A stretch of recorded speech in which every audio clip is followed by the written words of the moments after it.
Shalom saudara-saudara yang terberkati melalui pengorbanan Tuhan Yesus Kristus di kayu salib. Salam penuh kasih dan sukacita. Kiranya Allah Bapa senantiasa melimpahkan berkat-berkat dan perlindungannya di sepanjang hidup kita. Saudaraku, saat ini marilah kita sama-sama berdoa untuk mempersiapkan hati sebelum mendengarkan firman Tuhan. Allah Bapa yang kami muliakan di dalam nama Tuhan Yesus Kristus, kami datang dengan hati yang penuh pujian dan sembah karena Engkaulah satu-satunya Allah yang benar. Kami mengucap syukur buat sepanjang hari yang telah berlalu dengan baik dan penyertaan-Mu yang nyata di dalam kami. Terima kasih ya Bapa. Saat ini terlebih dulu kami mau berdoa bagi saudara-saudara kami yang sedang mendengarkan renungan. Engkau mengetahui apa yang sedang diperlukan oleh setiap orang. Jadi kami berdoa memohon kesembuhan bagi saudara-saudara kami yang sedang sakit. Berikanlah kekuatan bagi yang sedang lemah, penghiburan bagi yang sedang berduka cita, dan berkat-berkat bagi yang sedang berkekurangan. Kami mohon mujizat-Mu boleh terjadi bagi setiap orang. Terima kasih ya Bapa. Sekarang tiba saatnya untuk kami duduk diam di bawah kaki-Mu dan mendengarkan firman-Mu. Berkatilah kami dengan pikiran yang fokus dan hati yang bisa mengerti akan apa yang kami dengarkan. Terima kasih Bapa. Dalam nama Tuhan Yesus Kristus, kami berdoa dan mengucap syukur. Amin. Saudara yang terkasih di dalam Tuhan Yesus Kristus, setiap hari kita harus berhati-hati saat menjalani kehidupan kita, bersikap bijaksana dalam mengambil keputusan-keputusan, dan waspada terhadap munculnya kesempatan-kesempatan yang akan mengubah seluruh kehidupan kita. Kesempatan-kesempatan dapat muncul secara tiba-tiba, dan kita hanya memiliki sedikit waktu untuk mempertimbangkan apakah kita akan memakai kesempatan itu ataukah kita akan melewatkannya. Keputusan kita terhadap kesempatan yang muncul dapat mempengaruhi seluruh kehidupan kita. Contohnya saja kita baca dalam Yohanes 6 ayat 9. Di sini ada seorang anak yang mempunyai 5 roti jelai dan 2 ikan. Tetapi apakah artinya itu untuk orang sebanyak ini?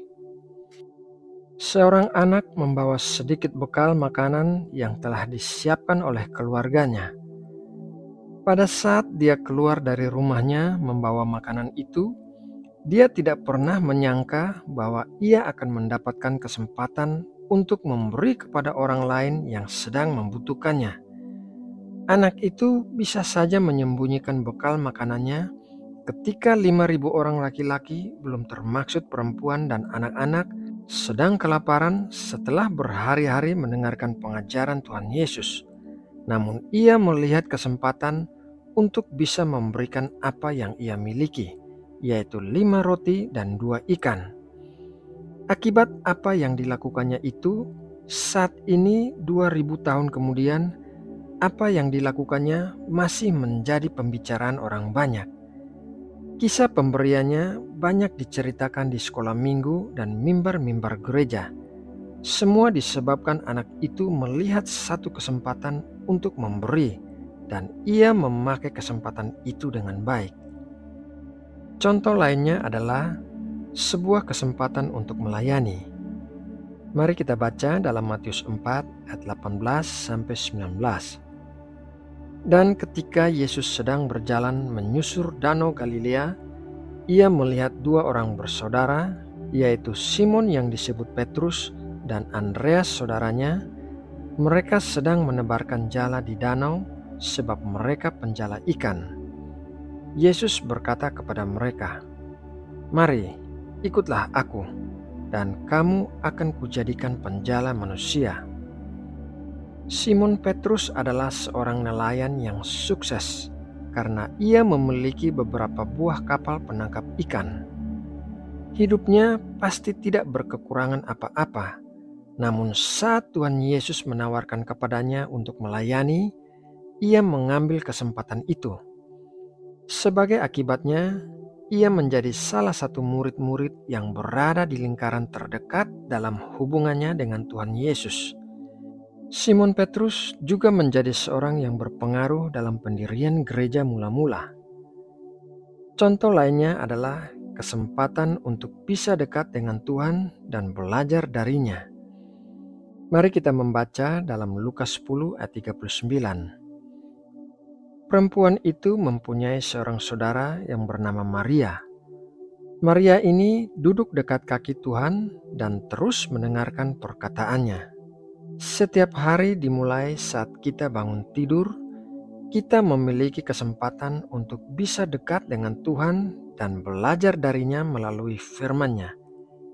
Kita harus bersyukur hidup di zaman yang lebih muda, di mana firman Allah yang tertulis sudah dijadikan satu buku, yaitu Alkitab, dan kemajuan teknologi juga memungkinkan Alkitab untuk dimasukkan ke dalam handphone yang bisa kita bawa kemana-mana. Selain itu, kita juga bisa mendengarkan khotbah dan pengajaran Alkitabiah melalui sarana media sosial. Setiap saat di dalam hidup kita memiliki kesempatan untuk bisa membaca firman Tuhan dan berbicara kepada Tuhan Yesus. Tidak ada batas waktu dan tidak ada persyaratan yang rumit. Saudara yang terkasih di dalam Tuhan Yesus Kristus, sebuah kesempatan yang muncul di dalam hidup kita tidak selalu berkaitan dengan kesempatan bisnis atau hal-hal yang material, melainkan kita harus mewaspadai munculnya kesempatan untuk bisa memberi kepada orang lain, melayani sesama, menjadi saksi Kristus, dan lain sebagainya. Kesempatan-kesempatan yang demikian merupakan anugerah karena Tuhan mau bekerja melalui kehidupan kita untuk menjadi berkat bagi orang lain. Dan apa yang kita dapatkan dari kesempatan-kesempatan itu jauh lebih bernilai daripada hal-hal yang material. Oleh karena itu, marilah kita waspada terhadap munculnya kesempatan-kesempatan di dalam hidup kita, sehingga kita bisa memakainya dengan baik. Saudara yang terkasih, demikianlah renungan firman Tuhan malam ini. Semoga memberkati dan menguatkan kita semua. Mari kita berdoa untuk menutup renungan ini.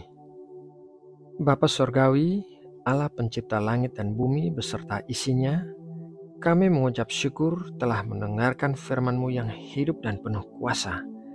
Berikanlah kami hikmat dan kepekaan untuk bisa melihat kesempatan-kesempatan di dalam hidup kami dan memakai kesempatan itu sebagai saluran pekerjaan-Mu melalui kami. Ajarilah kami untuk menghargai kesempatan-kesempatan yang kami miliki saat ini selagi masih ada waktu. Terima kasih Bapa buat kasih dan anugerah-Mu yang besar di sepanjang hidup kami. Malam ini saat kami beristirahat, kami memohon perlindungan-Mu melingkupi kami dan menjauhkan kami dari segala sesuatu yang jahat. Kami meminta damai sejahtera-Mu memenuhi hati dan pikiran kami sehingga kami bisa tidur nyenyak dan tenang.